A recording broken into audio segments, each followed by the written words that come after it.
So we're here today at the home of Hampden Park with Craig Brown and John Booth, and over to you, John. Yeah, Craig and I go back a long way, and I'm delighted he took the time out to come to this first networking event that we've run in Scotland. We've been very well supported by the SPFL Trust, who do a lot of good work with Scottish clubs, and I think that's helped boost the attendance because we've had over 40 clubs registered to come to this event, and most of those have made it.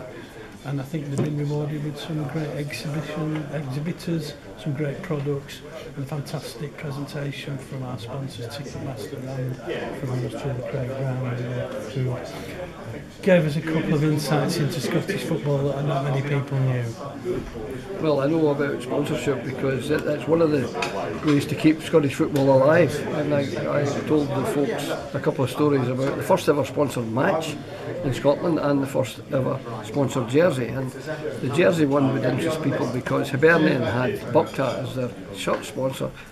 They managed to be permitted to put 16 square inches of Bucktat on the jersey and sign George Best. And that was a bit of an initiative. And of course you can imagine, I think the jersey sales would just about pay George's salary because it was enormous. I mean, every second person in Edinburgh bought a Hibernian jersey.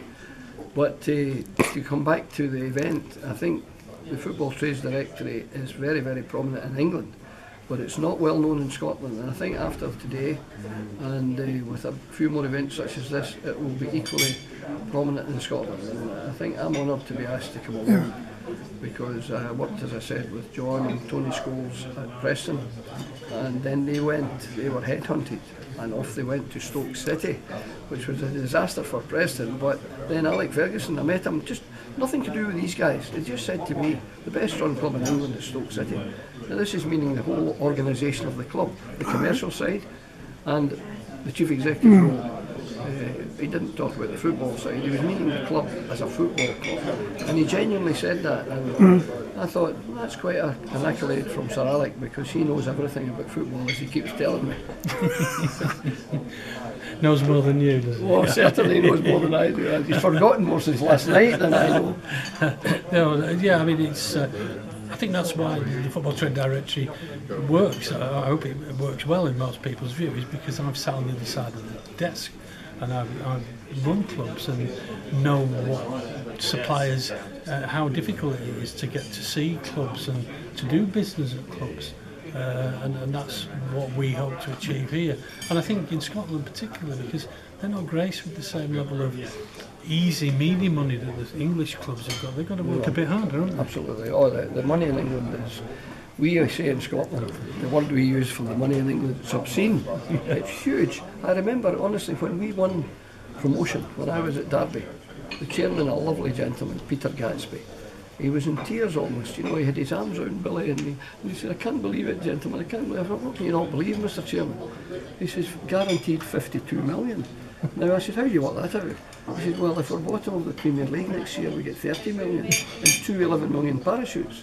Now, last year, Huddersfield, that 52 has become 170 million. It's incredible, the money that's swarming about in England. Yeah, it's not like that in Scotland, I assure you. Yeah, and the only downside of that in England is that clubs like Preston, who've never managed to get to the Premier League, they suffer now because they're in a league with one or two other clubs like Rotherham and Bristol City.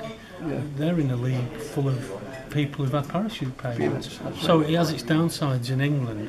Well, that's one thing I agree with Derek Shaw about.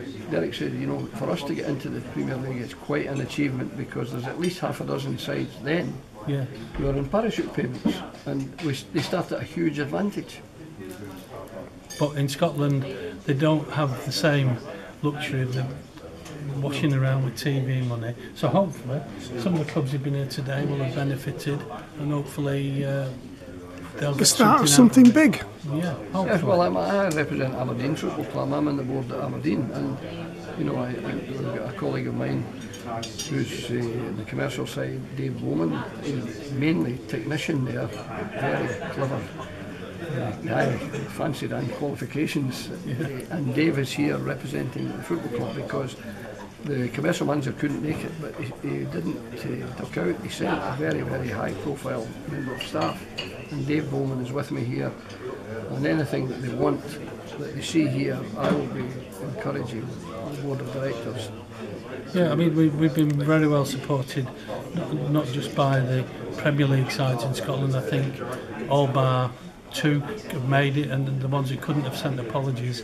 And we've had over, as I said, 40 clubs registered for this event. There's only 48 in the league, so that's a pretty good effort. I wish when we were running the events in England we could get the same percentage of the clubs to turn up. Well, I see football guys here, you know, I see, for example, 2 outstanding players here. Warren Hawke from Morton Football Club.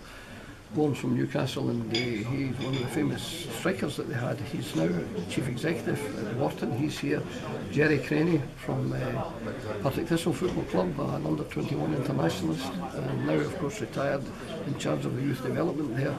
So these are 2 football guys from the coalface who are here along with all the other delegates, and it's impressive to see the club represented here.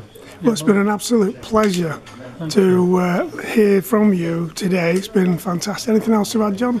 No, I just hope that we get the chance to repeat this next year, because from our perspective it's been a successful day.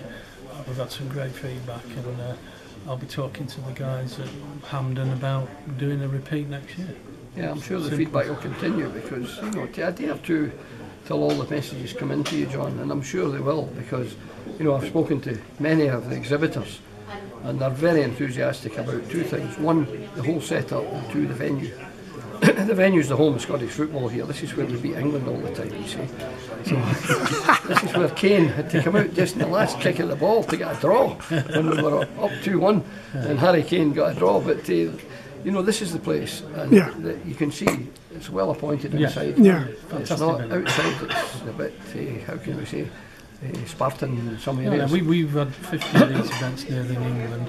I can honestly say this is the best venue we've been at, and we've been at we've been at quite a few Premier League venues, but this is by far the best venue that we've been at. I thought you'd have said the second best Preston North End. Well, no, funnily enough, I've never had an event there. Oh, come on. No, it's bizarre. Right, well, obviously we need to sort that out next year. I suppose it's because it's local in the, I don't know, it's like decorators never decorate their own houses, do they? You know, that's right. It's so local, and I've been profit in his own land, but you know, once they get rid of what was it, the museum? Yeah. There must be a venue there where you could hold this event.